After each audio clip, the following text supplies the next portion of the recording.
नमस्कार। मैं दयाशंकर मिश्र लोकतंत्र, संविधान और नागरिक चेतना के इस एपिसोड में आपका स्वागत है। आगे बढ़ने से पहले हम आपसे एक बार फिर अनुरोध करना चाहेंगे कि हमारे चैनल को सब्सक्राइब कीजिए और ज्वाइन भी कीजिए।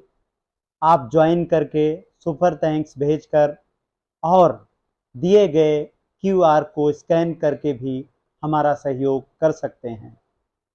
लोकतंत्र एक ऐसे वक्त में है जहां उसे स्वतंत्र आवाज़ों की सबसे अधिक ज़रूरत है।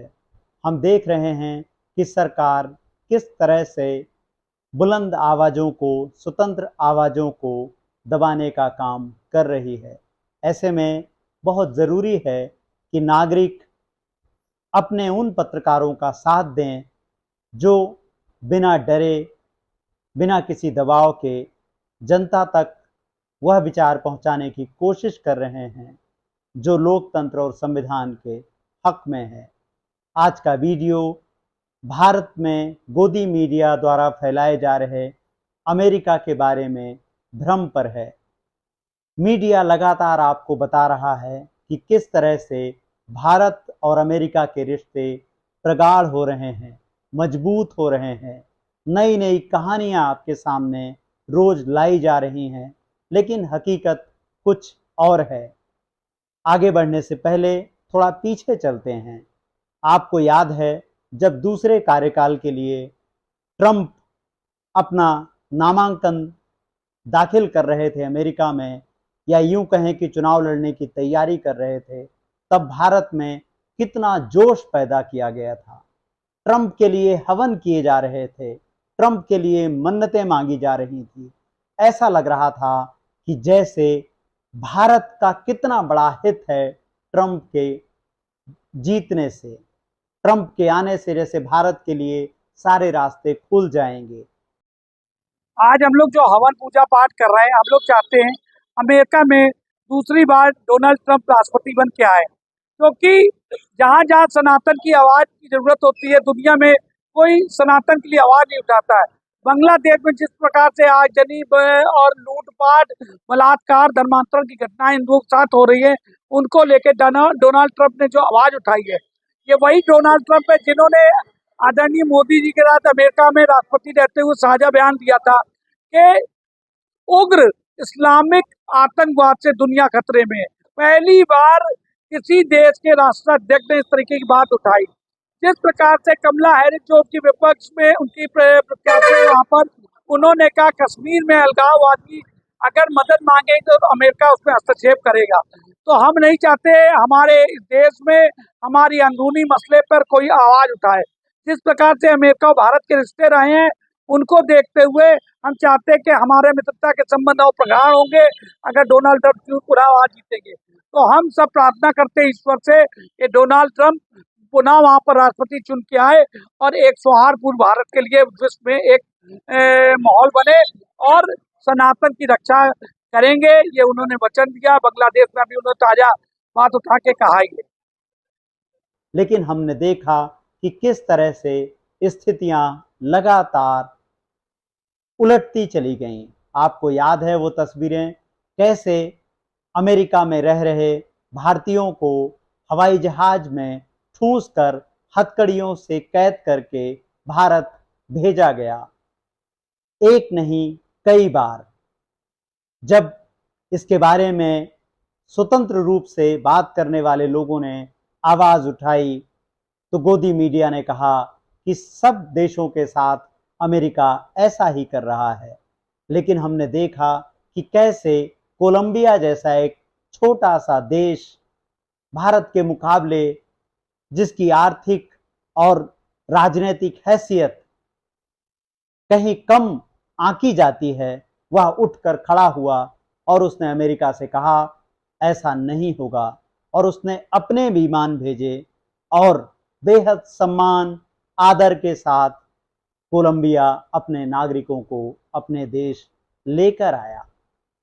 लेकिन भारत में प्रधानमंत्री और विदेश मंत्री चुप्पी साधे रहे। हमारे नागरिक अपमानित होकर अपने देश लौटते रहे।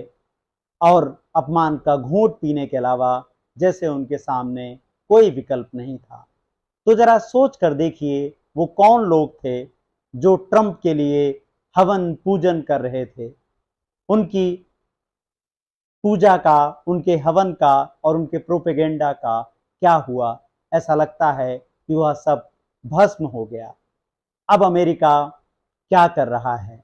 आपने देखा किस तरह ऑपरेशन सिंदूर का प्रचार करने के लिए विदेशों में प्रतिनिधिमंडल भेजे गए, करोड़ों रुपया खर्च किया गया, विपक्षी पार्टियों से मुस्लिम सांसद उधार लिए गए ताकि विदेशों में वह अपने देश की बात को ठीक से रख सकें और सरकार का बचाव कर सकें। लेकिन जो सरकार करोड़ों रुपया खर्च कर रही है विदेशों में प्रतिनिधिमंडल भेजने पर, वह अपने सैनिकों को ड्यूटी पर जाने के लिए एक ढंग की ट्रेन तक उपलब्ध नहीं कराती। आपकी स्क्रीन पर यह जो खबर आ रही है, आप इसे देखिए। सैनिकों ने ट्रेन में बैठने से मना कर दिया, लेकिन यह खबरें आप तक पहुंचती नहीं, सही परिदृश्य के साथ नहीं पहुंचती, आपकी विचार प्रक्रिया में वह शामिल ही नहीं हो पाती। तो आप कैसे सोचेंगे कि देश में क्या हो रहा है? अब खबर आ रही है कि अमेरिका के कॉलेजों और यूनिवर्सिटीज में जो विशेषज्ञ भर्ती किए जाते हैं, उनमें भारतीयों की संख्या घट रही है। पिछले साल के मुकाबले इस साल भारतीय फैकल्टीज की संख्या में 45% तक की कमी आई है। आप सोच करके देखिए कि भारतीयों के लिए रोजगार के दरवाजे किस तरह से बंद हो रहे हैं। इसके पहले आपने देखा होगा किस तरह से हार्वर्ड विश्वविद्यालय में विदेशी छात्रों के प्रवेश पर ट्रंप अड़े हुए हैं। अच्छी बात है कि हार्वर्ड प्रशासन भी ट्रंप से संघर्ष कर रहा है और विदेशी छात्रों के हक में है, लेकिन ट्रंप के सामने उनकी बात कब तक सुनी जाएगी, कह पाना बेहद मुश्किल है। तो एक तरफ भारतीय छात्रों के लिए, भारतीय विशेषज्ञों के लिए, शिक्षाविदों के लिए अमेरिका में रास्ते बंद हो रहे हैं। दूसरी तरफ पाकिस्तान के लिए जैसे अमेरिका रेड कारपेट बिछा रहा है। आपने यह खबर देखी, ट्रंप प्रशासन ने अमेरिकी सेना की 250वीं वर्षगांठ के अवसर पर 14 जून को वाशिंगटन डीसी में आयोजित होने वाली आर्मी परेड के लिए पाकिस्तान के आर्मी चीफ जनरल असीम मुनीर को न्योता भेजा है। ट्रंप का असीम मुनीर को बुलाने का फैसला बता रहा है कि ऑपरेशन सिंदूर के प्रचार प्रसार का कोई असर अमेरिका पर नहीं पड़ा, वरना यह कैसे संभव था कि मुनीर को इतने महत्वपूर्ण दिन पर अमेरिका बुलाया जा रहा है। ऑपरेशन सिंदूर पर तरह तरह से भारत में भी सवाल उठाए गए थे, लेकिन उन सवालों का कोई जवाब नहीं दिया।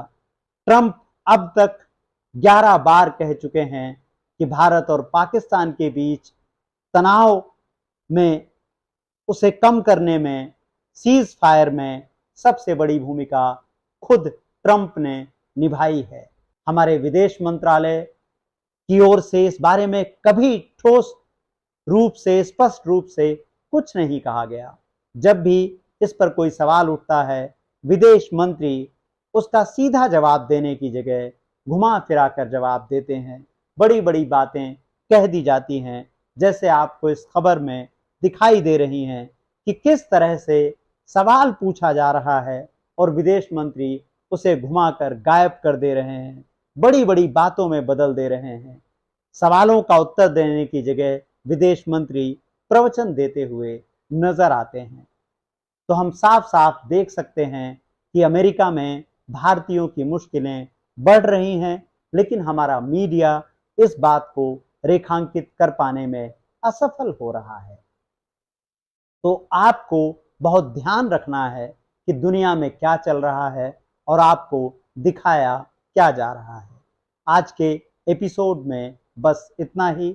लोकतंत्र, संविधान और नागरिक चेतना पर हमारे सवालों को अपना समर्थन दीजिए। हमारे चैनल को सब्सक्राइब कीजिए, लाइक कीजिए, ज्वाइन कीजिए, हमें अपना आर्थिक सहयोग दीजिए। नमस्कार, धन्यवाद।